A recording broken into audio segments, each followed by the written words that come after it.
everyone, welcome to the Beehive Buzz. I'm the queen bee, even backwards. Okay, so today what I'm going to do is I want to talk to you about this Disney Cruella pattern that I recently just finished, like a couple hours ago. Recently, it's S9339 right here, and I made this for my daughter who is going to college. And I didn't do the skirt part. She just wanted the jacket. So this is an older pattern. I forget what year it is. It's only 2021, so it's not that old. I thought it was older than that. Anyway, I got this off of eBay, so I saw it when I was searching for something else, and I fell in love with it. And I was like, oh, hey, daughter, come here. Let me know if you want me to make this for you. Of course she did. It's funny how things go because I used to sew a lot for my kids when they were younger. If you don't know me, I have 7 children and I have 1 grandbaby. Hi, Abby. So cute. Anyway, so here are the line drawings for this pattern. These grid marks are ones that you top stitch into the coat. Yeah. So the design choices I made was to not do the top stitching. Also, you'll notice here that there are buttons. I'm not here for buttons.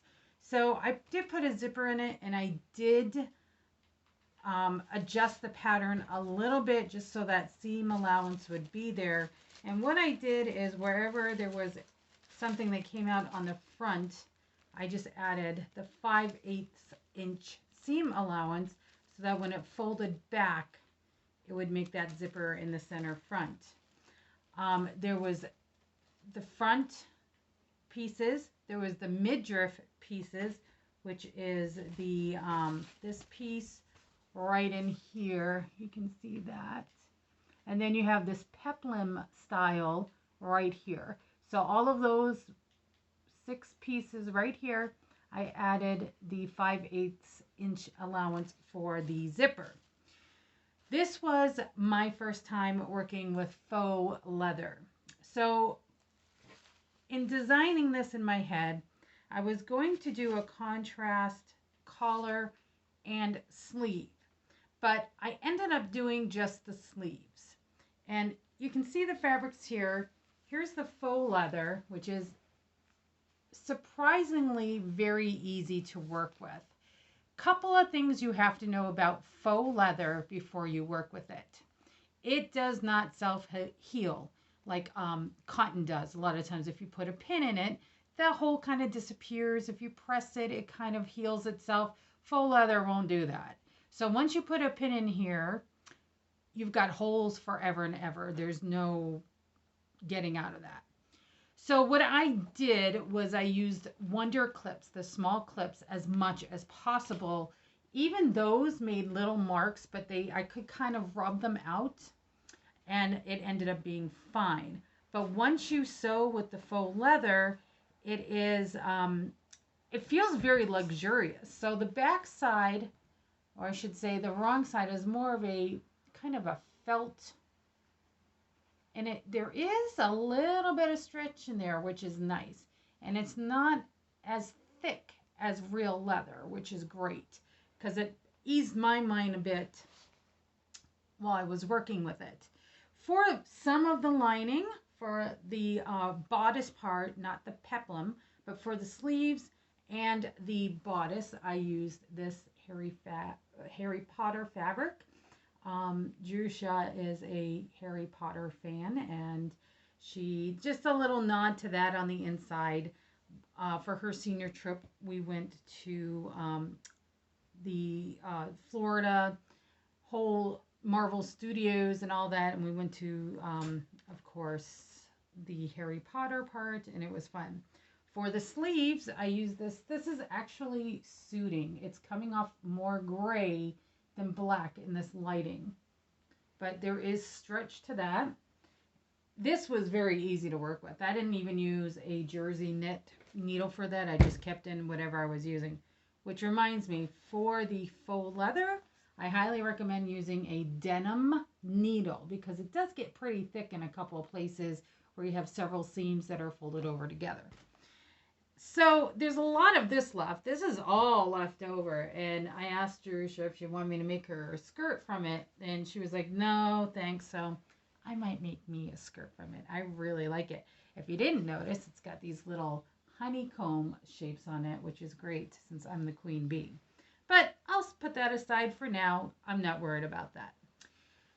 So the finished garment came out pretty good. There were a couple of oopses in it. But overall, I'm quite pleased with it. Jerusha has tried it on and it fit her perfectly. I did have to shorten the zipper, okay? So here's the finished.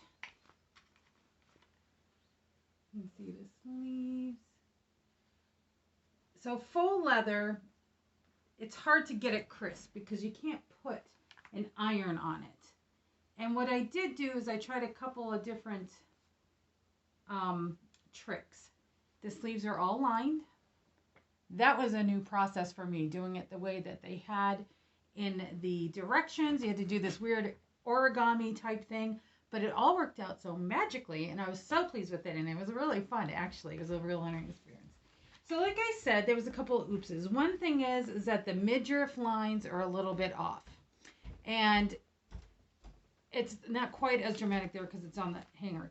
And when my daughter tried it on, I asked her, hey, look, I could take it out and I could redo that zipper on that side, but it's going to damage the faux leather and it will be noticeable and I can try to work around it. But she said it was fine. The bottom comes out even and the top comes out even. I did have to make an adjustment when I was sewing because it just wasn't laying correctly because the midriff seams were off a little bit. And because I was in a panic, that second side of the zipper, there's a lot of pressure that goes along with that point. She said to just leave it, so that's what I'm going to do for now. I think she likes it as is. It fits her. She's happy with it, so who am I to argue?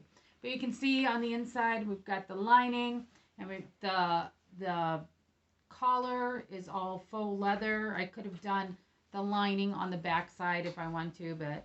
And you can see here the sleeves are made from that suiting. So working with the faux leather was a first for me. And I enjoyed it. I would probably do it again, but not in the near future. Now, one of the other aspects to this garment that I just finished for this Cruella design, what you're not seeing so well in the line drawings is that the bodice and the back, that's a princess seam right in there. Okay, and it attaches to the peplum down here. So if you're afraid of princess seams, don't be. They're really not that bad. Mark accurately and follow your markings. When you are scooching the fabric into place on the curve, what you do is you don't just take it at the top and try to do this. You got to sneak up on it. Sneak into the curve by pushing one fabric into the curve. You're not going to start and just put it together like that and then pin it at the top. You're going to kind of sneak it up there with your fingers making a bit of a curve this way so that your two layers are laying into each other.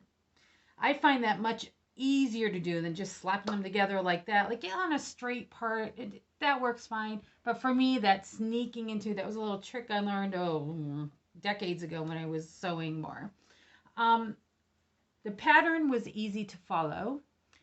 The directions, I had no trouble with the directions. I would not recommend this for a first-time sewer or a beginner or even an advanced beginner because you've got a lot going on all at once with this pattern. So I would say if you're very confident with basic skills and you're willing to learn a couple new techniques, this would be fabulous and it makes a really nice garment. So that is my review for the Cruella home sewing pattern S9339. I really like how it came out. Except for the zipper could have been better. But you know what? We'll just call it a design choice since it's a Cruella design. Have a great day.